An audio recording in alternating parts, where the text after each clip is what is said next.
I'm scared to death. I just have this absurd determination to live.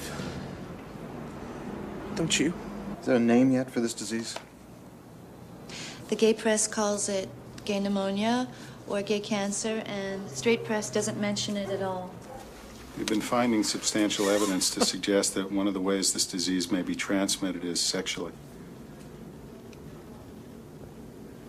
Now, wait a minute. Look, all I have is skin cancer, which is not contagious, and you know it. No one's accusing you of anything.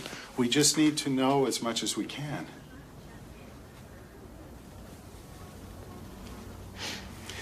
You know, I adore doctors, but I must say, if it is an epidemic, this gay plague thing, it's your fault for not stopping it. It's not mine. That's exactly what we're trying to do. And we need everybody's help. So if you could give me the names and addresses of all your lovers and start with the people on this list, please.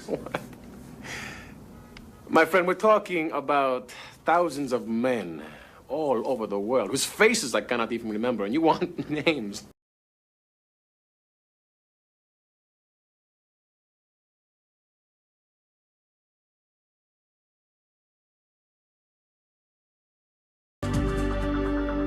Bob Bowers shared a needle more than 23 years ago. He's the big guy with tattoos, the camp services.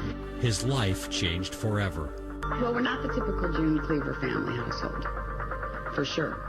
Bob was one of the first 14,000 people in the United States to be diagnosed with HIV. When I met Bob 10 years ago, and he told me immediately about his status, the next day I told my mom, and she said, absolutely do not let that stop you from love. This is Bob Bowers Today. Bob dedicates his life to AIDS education and prevention. I think that kind of diagnosis has a way of getting people to think about things that they'd rather put aside. He delivers a powerful message that's getting through to young people. When most would fight this kind of battle privately, Bowers battles it publicly. There's a big reason for that. Truly knowing and getting to hear firsthand that I'm making a difference in my community, and there's no greater reward than that. The AIDS epidemic is fueled by stigma, by hate, by misinformation, by ignorance, by indifference. I'm Chris Ritchie, and I'm from Rusk, Texas. In October, right after my birthday, I was diagnosed with HIV. I think I went through shock first because I had been tested a million times before, and nothing had ever come back that way. And I was just assuming that it would come back negative like it always had. And it didn't. And Hello, my name is Kevin. I'm 23 years old, and I was diagnosed with HIV in December of 2005.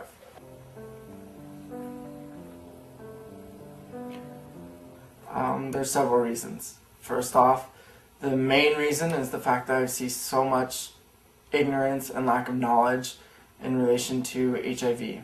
You walk around my campus, my college campus, and you will completely understand what I'm talking about. There are teachers who will say the most outrageous things. I have one teacher who I was in the weight room, and she knew I was positive, and she told me to make sure I put down the towel wherever I laid my head or wherever I sat down, because my sweat could get on the machines, and she didn't want anyone else to sit down and contract HIV through sweat.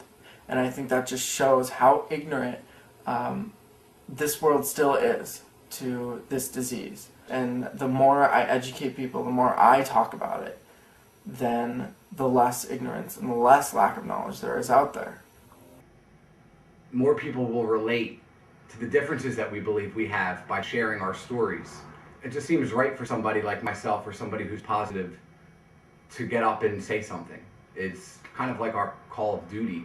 It's our job to save lives.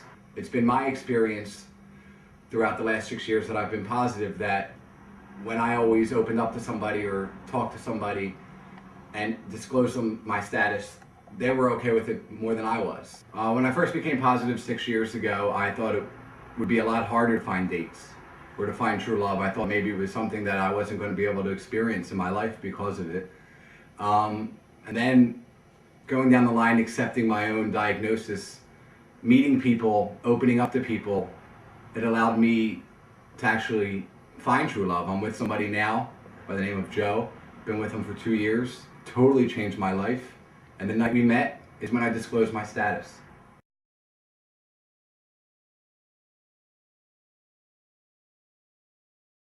I want to leave. Okay. Fingers crossed, it's just a result. See you on the other side. Okay, well, no small talk, what do we? Here we are. How... I know. We've talked about this so much. I know. You know, and like how bad's the list? It is kind of brought us to this moment, but it is a positive viral load. Okay. And you expected that. All right. Positive. So, I just got the news. I'm positive, and my viral load is at 5 million. So we got a lot of work to do to get that thing down. So now I'm going to catch a plane so that I can go home and tell my mom face to face. I found out when I was in college in Oklahoma, and I couldn't get health care. You know, I couldn't get medications. I couldn't stay in school. And I had to move to Los Angeles and be homeless to get these things. There's no reason why I should have to give up my dreams of going to college, of getting a degree, so I can live healthily. I am not something that can be put on the back burner and just hope I go away, because I'm here. I'm here. And, you know, I've struggled and I fought to get where I am today, but a lot of other young people cannot do that. You know, that's what it's about, is life. And this is life.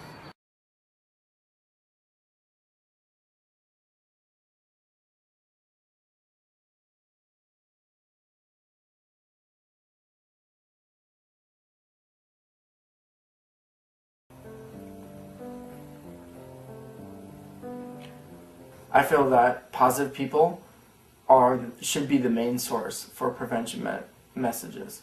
You can have 1,000 people in a clinic, all lined up, preaching about how to use condoms, preaching how to not share needles, and making sure that, you know, abstinence or safe sex is the way to go. When in all honesty, unless you have a peer in front of you who has HIV, who sits there and says, "Don't be like me, don't make the same choices, become something better," you're not going to do anything. And I encourage anyone who wants to go out and talk about themselves, to do it. Because the more people we have talking about it, the better off we're going to be. And the less stigmatized HIV will become. You know, things happen. And when stuff happens, we deal with it, we cope.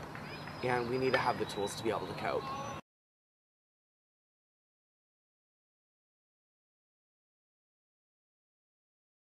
My name is Lance. I'm 23 years old.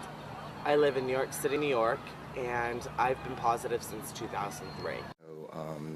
If the news is that I am positive, that I'm gonna got a plane ticket, and I'm gonna jump on a plane and then go and tell my family. So I'm scared to death. I just have this absurd determination to live.